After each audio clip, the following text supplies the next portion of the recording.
होली साथ में खेलने आ जाते हैं, क्रिकेट साथ में खेलने आ जाते हैं। उनका बहुत सरल सहज स्वभाव है। असंभव बात है ये। यदि वर्ल्ड का पूरा आदमी उठाया जाए तो पूरे का पर्चा कहाँ बन पाएगा। श्रीमान विधायक जी का कार्यक्रम चल रहा था, तो वहाँ पे उन्होंने बताया कि ये डमरू दल का कार्यक्रम यहाँ पे हम लोग को माने परमिशन ही नहीं है।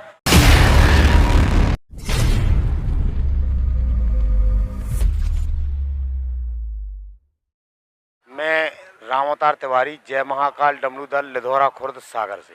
तो कैसे आपकी यात्रा प्रारंभ हुई बागेश्वर गुरुजी के साथ आने की हर कथा में? ये पिछले बरस चील पहाड़ी में जो कथा हुई थी गुरुजी की, तो उस टाइम पे वहीं माता की और गुरुजी की और हनुमान जी की प्रेरणा हुई डमरू दल बनाने की, बना लिया। और जहाँ भी गुरुदेव भगवान का कार्यक्रम होता है अपने बागेश्वर वालों का, वहाँ हम लोग लगभग हर जगह पहुँच जाते हैं।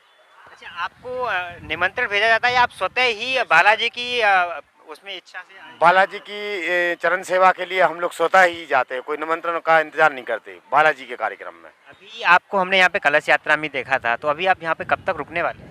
कलश यात्रा में आए थे हम लोग। कलश यात्रा में डेली गुरुदेव भगवान की आगवानी और विदाई डेली करते हैं हम लोग। सुबह जैसे मंच पे जाते हैं गुरुजी, तो उनको वहाँ से जहाँ उनका संत निवास है वहाँ से मंच ले जाते हैं, और मंच से शाम की टाइम उनको संत निवास पे छोड़ते हैं।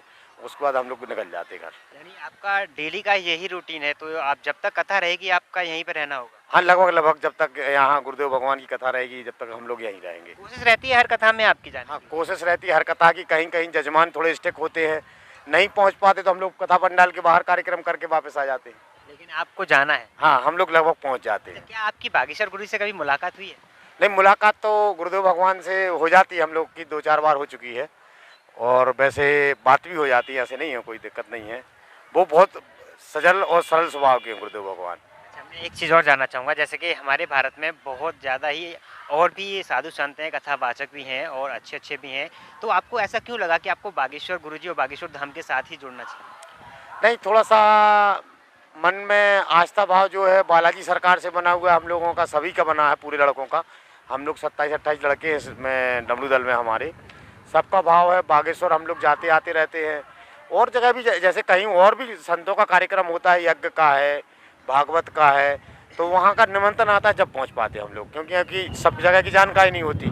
और बागेश्वर गुरुदेव भगवान का ऐसा होता है कि कहीं भी कार्यक्रम होता है तो उनकी पहले से सूचना आ जाती है हम लोग के पास कि आज भाई ये फलाना तारीख से यहाँ पे कथा चालू होना है, तो हम लोग जैसे भी पहुँचते हैं पहुँच जाते हैं।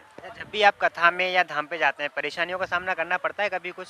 हाँ, थोड़ा-सा जैसे मान लो कि कहीं स्टिकता रहती है, जैसे अभी हम लोग पनागर गए थे तो वहाँ पे परेशानी थोड़ी-सी हुई थी, मगर वो भी सही है, उसका भी हम समर्थन करते हैं। ऐसा सिक्योरिटी होना भी चाहिए। हम लोग गए पनागर, तो वहाँ पे श्रीमान विधायक जी का कार्यक्रम चल रहा था, तो वहाँ पे उन्होंने बताया कि ये डमरू दल का कार्यक्रम यहाँ पे हम लोग को माने परमिशन ही नहीं है। नहीं है परमिशन तो नहीं करेंगे हम लोग। पर पंडाल के बाहर कार्यक्रम किए, चले आए। आपको कार्यक्रम करना था, आपको अपनी हाजिरी लगानी थी, वो आप लगाएंगे? अपन ने अपनी हाजिरी लगाई। अब अगला आदमी नहीं चाह रहा उस चीज़ को, तो अपन ऐसा प्रेरित भी नहीं करते उसको कि नहीं आप करवाओ। अच्छा, बागेश्वर धाम पर क्या आपने भी कोई अर्जी लगाई है अपने पूरे डमरू दल के लिए या अपने स्वयं के हमारी अर्जी जो है पूरे हमारे डमरू दल के लड़कों के लिए है कि सबको सद्बुद्धि दे भगवान, और जिसकी किस्मत में जो हो। ऐसा नहीं चाहिए किसी को कि जो कि मान लो कि हमारी किस्मत में ये चीज़ है नहीं, और ज़बरदस्ती की नहीं चाहिए। जो जिसकी किस्मत में हो, नौकरी हो, सर्विस हो, या मान लो किराना धंधा पानी जो भी हो, उनकी किस्मत से मिले वो। यानी सभी आपके जो सदस्य हैं उनके लिए आपकी अर्जी है। बस आपको सबके लिए। कितनी पूरी होती हुई दिख भी रही है वो अर्जी जब से आप बागेश्वर धाम? लगभग ये मान लो कि हमको तो ये लगता है कि जब हम जहाँ भी जो कार्य करते हैं पूरा सफल होता है, तो उनका तो ये बोलना चाहिए कि पूरा 100% सही है। यानी सभी की जो अर्जी हैं वो पूरी होने वाली है। हाँ, सभी की अर्जी लगभग पूरी हो रही क्या है। आप इस बात को मानते हैं कि पर्चा बनेगा तभी अर्जी पूरी होगी? नहीं, ये कोई जरूरी नहीं है, ये कोई जरूरी नहीं, पर्चा बनना नहीं है, और असंभव बात है ये। यदि वर्ल्ड का पूरा आदमी उठाया जाए तो पूरे का पर्चा कहाँ बन पाएगा। बाकी पर्चा नहीं बनेगा तब भी अर्जी लगती है, बालाजी सरकार के यहाँ अर्जी लगती है, और बालाजी सरकार के यहाँ पेशी होती है। और जो अपने महाराज जी हैं वो सिर्फ एक माध्यम है, जो कि अपन को, हम लोगों को या सबको बोलना चाहिए सदमार्ग का मान लो एक थोड़ा मार्ग दिखाते हैं कि भाई यहाँ चलना है, ऐसा करना। और बाकी माध्यम बने हैं गुरुजी, और होता सब वही बालाजी सरकारी कृपा। आप इतने समय से जुड़े हैं तो आपके अकॉर्डिंग बागेश्वर धाम की ऐसी कौन सी कुछ अलग बातें हैं, बागेश्वर गुरुजी की ऐसी कौन सी बातें हैं जिनसे बागेश्वर धाम से युवा पीढ़ी कुछ ज़्यादा जुड़ रही है, और भी जो जितने भी भक्त हैं उनका अट्रैक्शन ज़्यादा बढ़ता है दिन प्रतिदिन, हर कथा में जो जनसंख्या है वो बढ़ती जा रही है, तो इनमें ऐसी कौन सी खूबी है या कौन सी बातें उनको अच्छी लगती हैं? गुरुदेव भगवान की सबसे अच्छी बात यह है कि बहुत ही ज़्यादा सरल और सहज स्वभाव के हैं।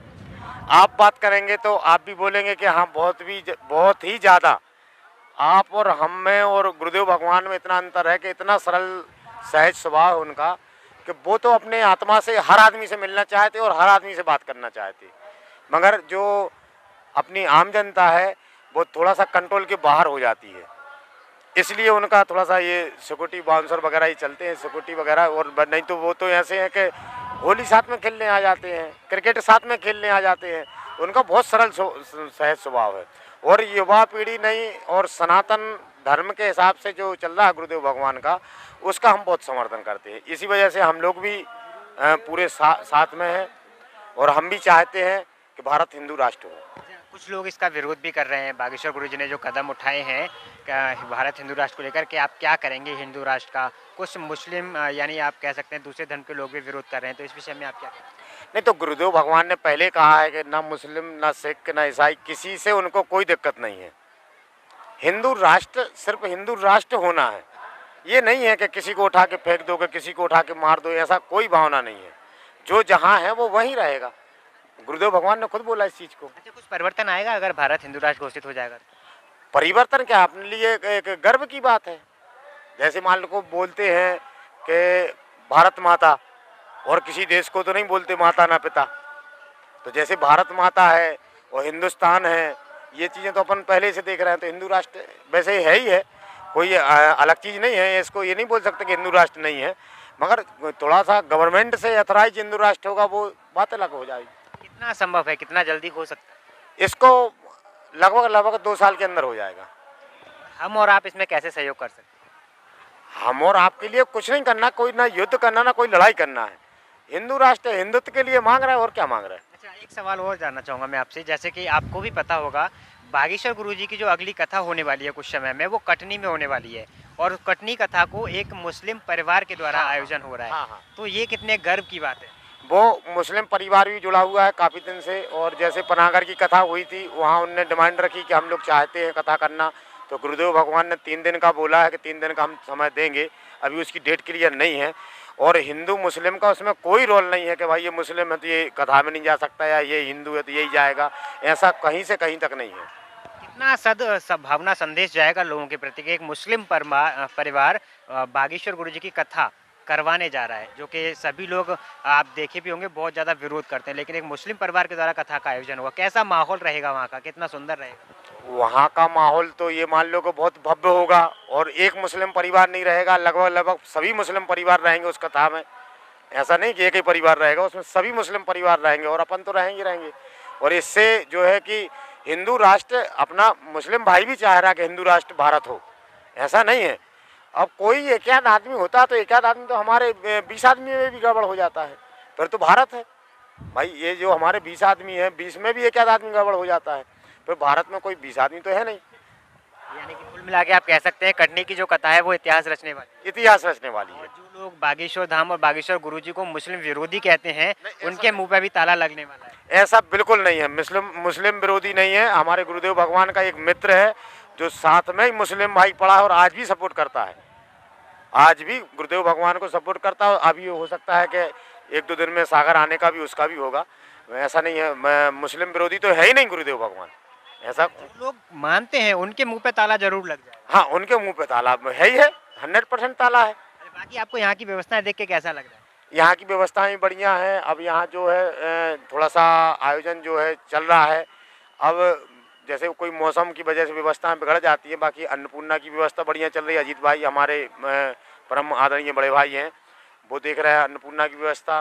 जैसे कथा पंडाल हमारे शैलेंद्र भाई साहब देख रहे हैं, और भी कार्यक्रम है, सब लोग हम लोग इसी सेवा में हैं, और बढ़िया, यहाँ से कोई कहीं से कोई दिक्कत नहीं है। धन्यवाद। बोले बागेश्वर धाम की जय। जय श्री सरकार की जय। जय श्री राम। जय जय श्री राम।